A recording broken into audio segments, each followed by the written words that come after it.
Nung nakita ko po sa Facebook na nandito yung mga sundalo, sana naabutan ko dahil wala namang masama na mag-usap. Tatanungin ko lang sana kung sa akin ba nila binigay yung malita. Dahil babanggit ang pangalan ko, kawawa naman yung pamilya ko, hinahanap sa akin yung malita eh. So, ganoon lang po kung maaari.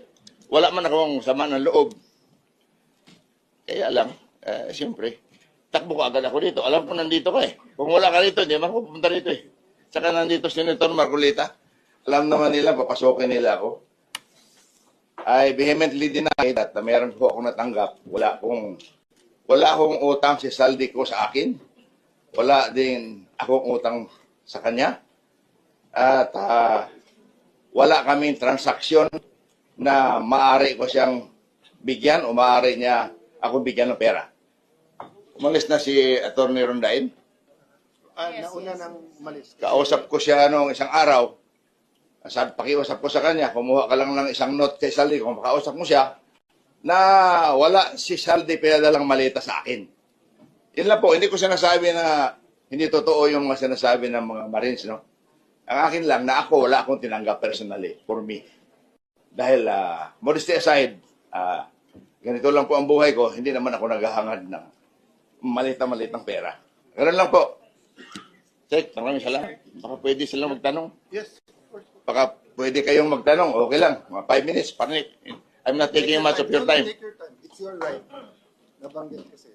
Salamat ako dahil nakahabol pa ako. Kaya maabutan ko sila eh. I just want to ask them, kanino nila binigay? Dahil wala man akong tinanggapin. Or, Actually, nakita ko text report. Tapos na rin talaga. Oo. At pinakyat ko. But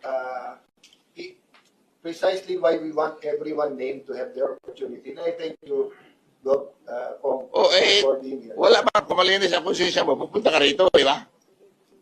In fact, maraming kongresista na sasama sana. Ang isa doon, nagsabi sa akin na pupunta rin dito yung Congresswoman Garin ng Iloilo. Pinsan ko pa yan sa Sabiloso.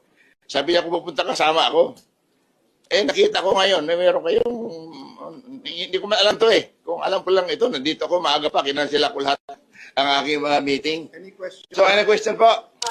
Congressman, since nabanggit niyo po na walang katotohanan. Hindi, hindi sa walang katotohanan. Wala akong tinanggap na pera, wala silang dinala sa aking malita. Okay.